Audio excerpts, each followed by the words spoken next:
and welcome to Meet the Writers. I'm Georgina Godwin. My guest today is one of the most talked about chroniclers of Donald Trump. His quartet of books, Fire and Fury, Siege, Landslide and All or Nothing, have shaped how the world understands Trump's presidency, his collapse and his rather improbable return. Known for his sharp eye and for stories that insiders can't stop reading and can't always deny, he's charted the chaos of Trump world like nobody else. And today we'll hear about that extraordinary body of work and what it means for America, politics, media and the world.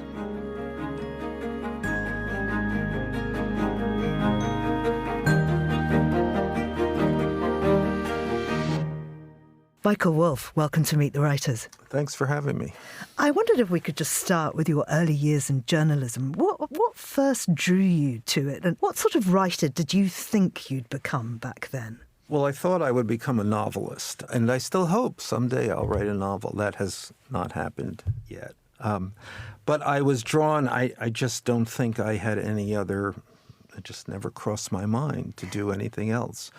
I mean, my mother was a newspaper reporter, and I went to work for the New York Times when I went to Columbia. So I guess in my third year at Columbia, I wrote the New York Times a letter.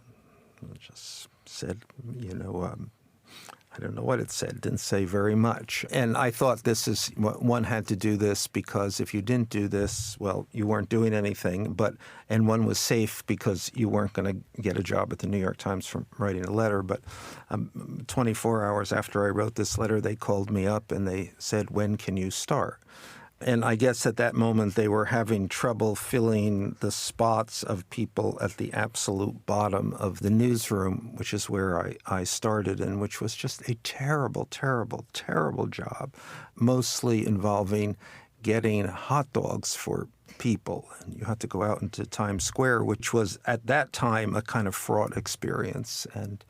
And you would get the hot dog with ketchup, with sauerkraut, with onions, God knows. And that's how journalism began for me. But you progressed up the ranks. Well, the job was so bad that you were propelled forward within the first year. And I guess I was 19 years old. I had my first big story. And what was that? Oh, well, that was curious. And that actually came from my newspaper mother, because that was in, just to horrifyingly date myself, 1974. And this is a long ago story, but a very big story at that point in time. Patty Hearst, the American newspaper heiress, had been kidnapped by a radical left-wing group, and then she had gone over to the other side. And then the group met a violent end, and at that point, the members of the group were identified, at least those who had died. And my mother called me up and she said, "Did you see the news that one of the people who kidnapped Patty Hearst was a girl by the name of Angela Atwood, who had grown up in my neighborhood and who I had known?" And I said, yeah. My mother said, no, you're missing the point. That's your story. And what a story. What a story. Much of your career has been about media and power. What was it, do you think, that first pulled you towards Donald Trump as a subject? Was it fascination, inevitability, or something else? Well, I think all of the above. I mean, it was clearly the biggest story of the moment, and I suspected it would be a very long moment. It was a totally fascinating. So this was in 2016, before anybody really knew what this was going to be about. To be perfectly honest, it could have gone in the other direction. He could have been a different sort of change agent. He could have been a good guy. He has not been a good guy, but he could have been. And I had interviewed him. I mean, I had known him in New York, and I was the media. I wrote a column about the media for New York Magazine, and he used to call up the magazine and call me particularly often to complain about this, that, the other thing, mostly not necessarily what had been said about him, but what had not been said about him. But we had a perfectly fine relationship, and when he complained, it was always at least semi-amusing. And then I had written about him during the campaign, still at a moment when it seemed preposterous that he would become the president of the United States, but it was an amusing story. And I wrote a somewhat amusing piece, a piece that I have no idea if he ever read the piece, but the cover of the magazine, it was a Donald Trump cover. And so he's bound to love it, right? And he wrote me a note and he said, "Great cover." So who knows if he had what he read or had not read, but he was favorably predisposed. And then that moment when he won, and I think most journalists of a certain type and class and orientation were appalled and didn't necessarily see this as the greatest story of our time. And I think we're reacted in, I don't want to get too close to this. This is horrifying. Well, I am generally speaking not of not of that class anyway. So I called up. And as a matter of fact, then I had known Steve Bannon, and so I called Bannon and I said, why don't I come into the White House as an observer? And Bannon said, well, you got to ask the boss. And so I went up to Trump Tower, and Bannon and I went upstairs, and I proposed this to Trump, who was genuinely befuddled by this. The idea, what was this? Was I asking for a job, deputy assistant observer? And I said, no, I wanted to write a book. And he was immediately, absolutely not interested in that. So he kind of said, yeah, sure, whatever you want to do. And then I left the office, and Bannon said, well, I guess that's an invitation. And from there, he was inaugurated on January 20th. On January 21st, I went into the White House and hung around for the next 7 or 8 months, and then wrote my book, Fire and Fury. And nobody really questioned you? Did they talk about sensitive things in front of you? How did you the first thing, they were so disorganized. They had no idea what they were doing. Zero. And nobody really knew. The people who came into the West Wing, they didn't really know Trump. They didn't really have pre-existing relationships. Nobody knew anybody. So I appeared to be just one more of the random people in the White House. And I mean, what you captured in that book was that chaos and inexperience, but also internal divisions and infighting. Everybody hated everybody, still to this day. And that's the kind of environment that Trump fosters. I mean, it's a very leveled organization, and only one man matters. Mm-hmm. Therefore, everyone fights for his attention. And how would you describe, at that time, his personality? Good question, because I have gotten to know, this has been going on for 10 years, so I have really gotten to know his personality. I'm trying to think if it was any different then. And I think possibly at least the way he reacted to this. I mean, I think he got into the White House with very little expectations for himself, for the White House. I think he was bewildered by where he had found himself. Mm. And in that regard, his response to his own bewilderment was just to treat this as he had ever treated anything ever. So I don't think Donald Trump in the White House was all that different from Donald Trump in Trump Tower. And then subsequently, I don't think Donald Trump, who went back to Mar-a-Lago, was all that different from Donald Trump in the White House. And now I think that there's a similar thing. This is just Donald Trump, who has, in some sense, always seen himself as either outside the presidency or actually even bigger than the presidency. Mm. Fire and Fury went on to be a huge, huge hit. And I wonder how you kept that access to Trump world afterwards. I think many of the people around Trump actually found the book accurate. I mean, I think it portrayed, because so many of them spoke to me, it portrayed their experience. And it might ultimately have been a negative account of Donald Trump and the Trump presidency. But for those people, all who have had their own negative experiences with Trump and the Trump presidency, I think it rang more true than not. And I think I didn't burn them, or didn't burn too many of them. And then there's this other thing that happens, which is a desire or a need to talk about this extraordinary experience. And I'm a good listener. And then the years pass. And so now it's been 10 years, and somehow during that time you kind of become friends. And they still tell you things. And they still tell me things. So the next book was Siege, in which you chart the pressure of the Russia investigation and, I guess, a White House in permanent crisis.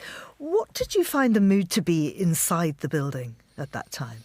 Well, that was really up against the wall. And I think many people in the White House did not think that they would escape this. In hindsight, I think their view is, I don't know how and I don't know more specifically how he got away with this. And this is the period roughly from early 2018 through to the release of the Mueller report in early 2019. So it's about tracking the pressure mounting on Trump. How did he get away with it? No idea. It's just as, people around him, they say, just never discount the luck of Donald Trump. I mean, there is, and I can't exactly figure it out, but he operates so much with such a flagrant institutional disregard that God knows he brings people into his orbit, and they all become take on this. We can throw all expectations to the wind. So his attorney general at that time, Bill Barr, and he got away with it because his attorney general was willing to be complicit in doing what the president needed to be done and in disregarding any of the values of the independence of the Justice Department that had been cultivated over 50 years, certainly since Watergate. And on that basis, that there was no one to object or because no one quite was so shameless or so unexpected or so, pick your word, Trump slipped through. It's extraordinary. It's also extraordinary how it seems that if you just keep lying long enough, people just take it. How has that happened? Well, I think if you lie if you have no shame, the power of having no shame turns out to be extraordinary. Landslide, the final days of the Trump presidency. This came out in 2021, and it was about the end stretch of that first term, but especially the aftermath of the 2020 election and his attempts to overturn the result, January the 6th, and so on. Tell me about that, about just how delusional the atmosphere was at that time. Well, it wasn't. There was only one man who was really delusional, and that was Donald Trump. I mean, everybody else, and another extraordinary thing, everybody else in the White House was crystal clear about what had happened. He had lost the election. I mean, it had been close, actually much closer than they had expected, but nevertheless, he had lost the election. And he lost the election largely due to his own errors. So everybody was clear-eyed. Everybody was clear-eyed about this. And Trump, either because he is peculiar and incapable of seeing reality or believes that he wills reality, he came not to believe this. I'm not sure if he came immediately or that there was a period, but it would not have been a very long period in which he strategized with himself and said, okay, let's see what happens if I can deny this. Maybe that will give me, at least that'll be a way to leave the White House with some dignity, or I don't know what the pretext. But within a very short period of time, he came certainly, indubitably, to believe that the election had been stolen from him. And I have spent some considerable amount of time talking to him about this and the way he spins numbers. I mean, you really think, oh, my God, this is frightening. He is in another world about this. How has he taken so many people with him, though? Why does he have such support, and how has he managed to capture the Republican Party, or large parts of it? Well, because I think he became the Republican Party. The Republican America became Trump's America, so that if you're a professional politician, a professional Republican, a member of Congress, and you want to have a job, then there's no alternative. I mean, you have to look at the voters and look at your party and say, this is it. This is binary. I can either leave or I can accept. There is no middle ground, which is extraordinary, and never, certainly in my lifetime, has there never not been some kind of alternative way to live in any political party. There is not now an alternative way to live in the Republican Party. But even that's beyond explanation, because after January 6th, everyone in the leadership of the Republican Party had rejected Donald Trump. Done, over, get rid of this guy. No longer any tolerance or patience, no less belief. And yet, in a very, very short time, he had reconstituted his own influence, power, and the devotion of the party. And this is where your new book comes in, All or Nothing. You turn to Trump's comeback. Is there anything you think that you learnt about him in 2024 that surprised you, that you hadn't known about him before? I mean, was he suddenly more organised? I mean, in the previous book, you do have this really interesting angle, I think, where you explore how incompetence itself and not premeditated malice was a feature of how things... Totally, incredibly incompetent. Had that changed by the time of his comeback? No, I don't think it had changed, but I mean, I think that the overriding reveal of my last book, All or Nothing, is that in the title, All or Nothing, that there is something in him that let this be an absolutely existential affair, that he was willing to die. He was willing to give up his freedom, go to jail. And that was essentially the stakes. If he did not win the presidency, he would go to jail, probably quite likely for the rest of his life. And it was all or nothing. And how he set that up, how he would be able to accept that binary proposition, I don't know. I can't think of anyone else who would have. He had 4 criminal indictments. You would have said, okay, I'm finished. Let me negotiate the best deal I can negotiate. You've got me. I'm cooked. He didn't do that at all. He went into each of those courtrooms, of the many courtrooms there, and he did absolutely what you are not supposed to do, which is to antagonize everyone. He every day, every move, every statement made it worse for him, except if he won the presidency. So to be willing to do that, to be willing to live on that knife's edge, I'm not even sure I can draw a conclusion, except that this is a person not like you or me or anyone we have ever known. I mean, across these 4 volumes, you've really drawn a complete arc. It's chaos, siege, collapse, resurgence.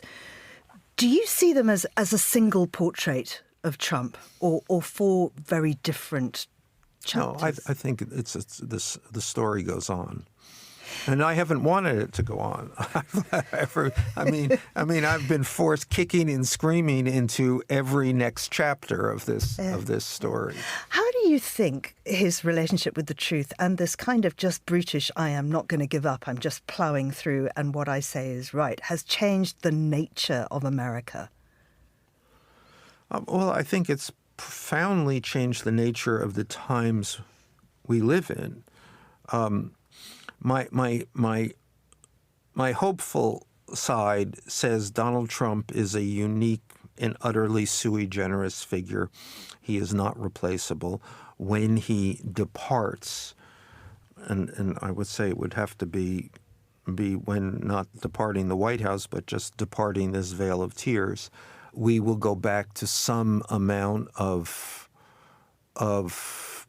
where we were before, at least picking up the pieces, because there is no one who can continue this, no one who can replace him. But I mean, as I say, that's the optimistic side. The other side is, I think in this, the basic proposition in the 2024 campaign was that the system would destroy him or he would destroy the system. And I think we are now seeing every day the system destroyed. So I don't know where we are when I continue to believe he is not replaceable, but when he leaves, the system itself also may not be replaceable. I mean, there will be a new world order, quite possibly. Quite possibly. I mean, we don't know. I mean, every day that's the drama of every day. Is this what it seems like it could be? Or is this just a performance, just part of the performance? Because again, that is the Trump thing. What is he doing? He really does not have any policy goals. He doesn't really want to. There's no beliefs he is pursuing here. It is just about Donald Trump at the center of the universe. So there's no ideology, really. I mean, there's America first, I suppose. What about Russia? Well, what about Russia? I mean, it is hard to believe that there isn't some ulterior motive here going on. Why does he like Putin so much? Why has he failed, the strong man failed to be strong in any possible regard toward Russia and Putin? I think you can just, either, yes, Putin has something on him. Yes, there is a long relationship with Russia and Russians. Yes, there is money changing hands at some level, somewhere, someplace. And these are not necessarily mutually exclusive. Or he doesn't really care. It's just outside of his ken and focus, and what he understands that whatever happens here, it's going to be someone else's show. He's not going to be at the center of this. And also, it is outside of his, there are many things that are outside of his competence, but this is truly outside of his competence. It really demands a level of attention and detail which he's just not up to.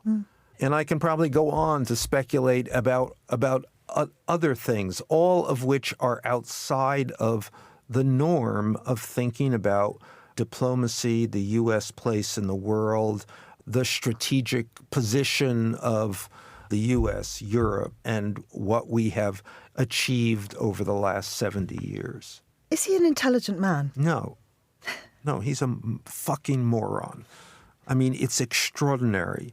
And I mean, clearly he has some street savvy, but in terms of information, in terms of thinking about things in any coherent way, Zippo just isn't there. I mean, I remember Steve Bannon, and there's certainly a lot to criticize about Steve Bannon, but he has always, in my experience, been one of the most clear-eyed views about Donald Trump, who he found necessary for him, but absolutely appalling too. And he said that Trump's whole life was a battle against information. He just didn't want to know things, and he didn't want people, because knowing things meant people were going to tell him things, and he just instinctively rebelled against that. So there's Donald Trump, who nobody tells anything to, not least of all because he's always talking. He just never stops talking, doesn't shut up. Your books are full of explosive claims, but you've never been sued successfully. I wonder why you think that is. I mean, first thing, because presidents don't sue writers. I mean, and they don't sue journalists. And he's suing the Wall Street Journal. Well, let me get to that. So This was always the thing. So when he tried to sue he tried to sue me for Fire and Fury when that first came out. And, you know, in the hours after it came out, the lawyers descended on my publisher, which was Macmillan and run by a man by the name of John Sargent. And John said, you know, essentially, yeah, bring it on, and called the bluff. Now, we're in this new climate, and throughout the first administration, there were no successful suits. I'm not even sure that while they threatened, they never pursued. So coming into the second administration, I think people have been genuinely scared, and I think that Trump's threats became somewhat different. I mean, the threats basically became to whomever I'm suing, and then in the first suit, he sued ABC, a preposterous lawsuit, a lawsuit that certainly they would have lost. But ABC is, which is owned by Disney, which is a major multinational corporation. Basically, the president of the United States can materially interfere with our business. So, are we going to put our greater business at risk over our news business, which is really not really relevant to anything?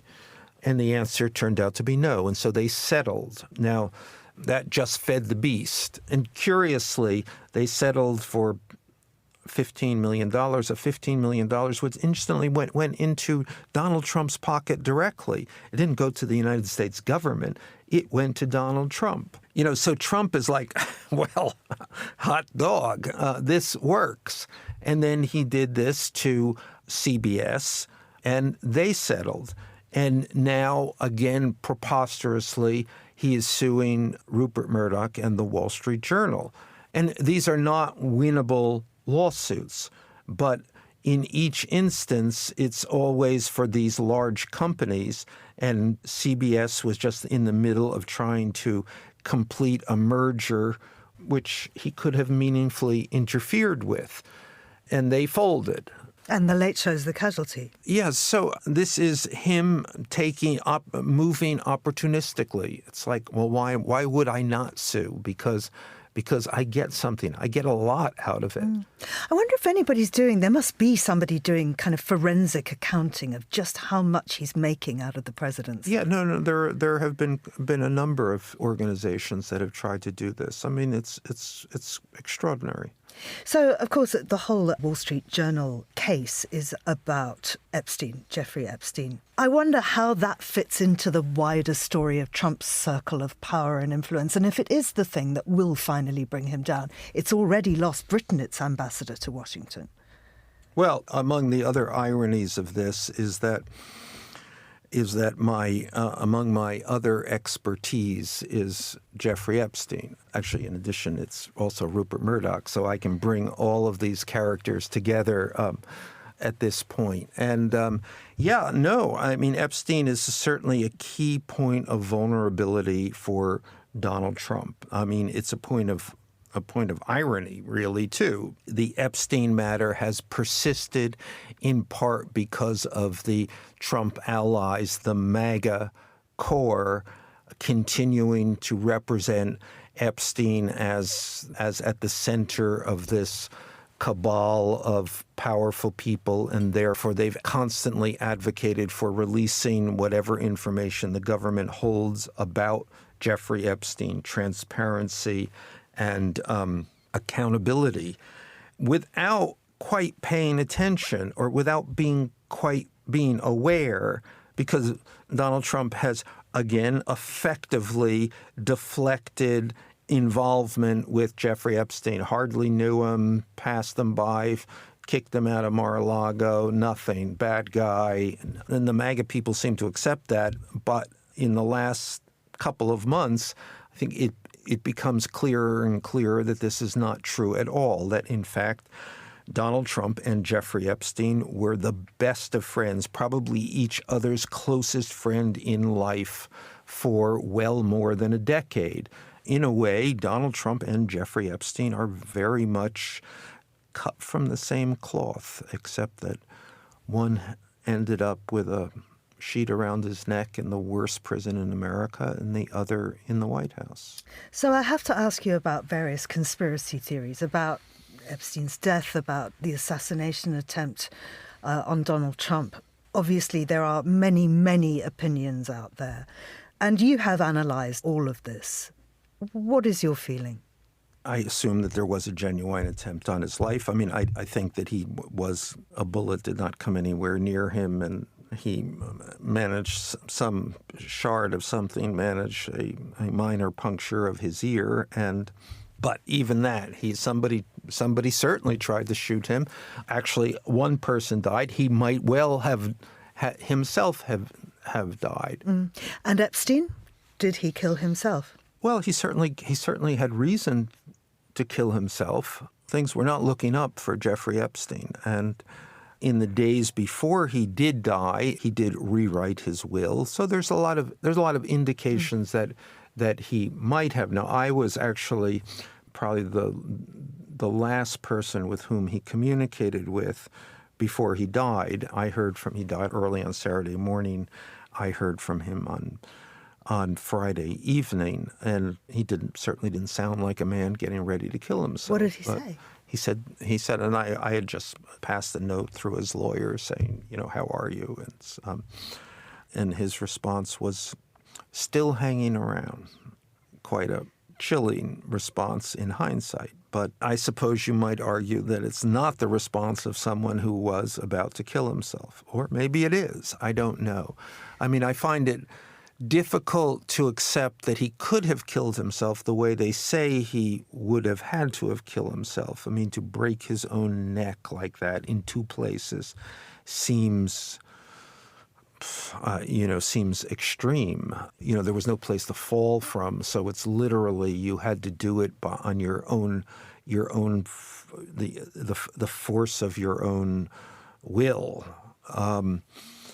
But equally, were he to have been murdered in any way, it seems inconceivable that there would not be evidence of that, and inconceivable that at least a half a dozen assistant U.S. attorneys and as many FBI agents would not know something and then would have kept quiet about what they know. That also seems unbelievable. So, of course, the far-right activist Charlie Kirk has just been shot dead. You've written about Trump's symbiotic relationship with people like him. I wonder how this killing will affect the movement that has sustained Trump. Well, I think that they are now trying to weaponize this and trying to use this in a Reichstag fashion. And Trump has basically announced this. I'm linking all of his enemies to the death of Charlie Kirk and holding those enemies. He seems to be grouping all, they sort of say leftists, but that sort of is like all mainstream liberals as participants in the death of Charlie Kirk. So that's a scary thing, to say the least. Are you frightened? I'm worried. I find it harder and harder to imagine what this all looks like on the other side of this, if there is another side. I mean, I can't say that my life has been personally affected. Are you afraid for your personal safety at all? I'm not. Should I be? I don't know. I often think that I'm saved by a strange fluke of media history, which is that because I wrote a biography because I'm Rupert Murdoch's biographer, and he sat with me for over a year as I wrote this book, and then he didn't like the book, violently didn't like the book. And as a result of this, I am banned from Fox News, and not only banned from being on Fox News, but they can't even talk about me on Fox News. I'm not allowed into the building. It is as though I don't exist. Therefore, there's a whole world of Trumpers who don't know who I am, which I'm grateful for that. So some critics accuse you of blurring gossip and fact, and I wonder how you would see your own method. Are you after provable detail, or is it about capturing the essential truth of how? Well, I don't know how to answer that. I don't know how to answer that criticism because I'm not even sure what it is based on. And I think that in the long room, I've been proved to be actually righter than most people. So I'm like, okay, fine. What can I say? And I think partly it's I do a different thing from what a reporter for the New York Times or the Washington Post or the Atlantic or whatever those people do, which is fine, and they do a good job. They have little sense of character and which is such a valuable thing that you give us through your work. I just think we do different things, and there used to be a lot of people who did what I do. My career is basically I'm a magazine writer, and magazines were the medium for talking about character, for seeing the nature of drama, of understanding the story. Well, there are no more magazines at Monocle, and so there aren't those kind of writers, and which is another distinction. I always say I'm not really a journalist. I'm a writer, and that's what I'm trying to do here. I am not trying to focus this story on what's on the news today and trying to understand what is understandable about that news today, which is always limited. And I hope I'm getting to some larger story and some larger truth. But hell, who knows? So what's next for Donald Trump and for Michael Wolff? We don't know. We don't know the answer to either of those questions. Will you stay on him? Or are you going to... It's 4 books now on this man. But I guess as long as... I'm trying not to write another book about Donald Trump. Now, I've said that about every book. So I don't know. There are some Trump stories that I might be interested yet in telling, and I'm working on that. But if I could think of something entirely different, I might go there too.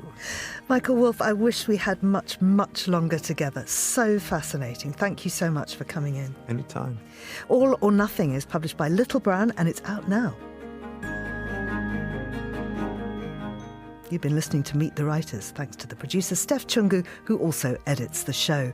And you can download this programme and previous episodes from our website or wherever you get your podcasts. I'm Georgina Godwin. Thank you for listening.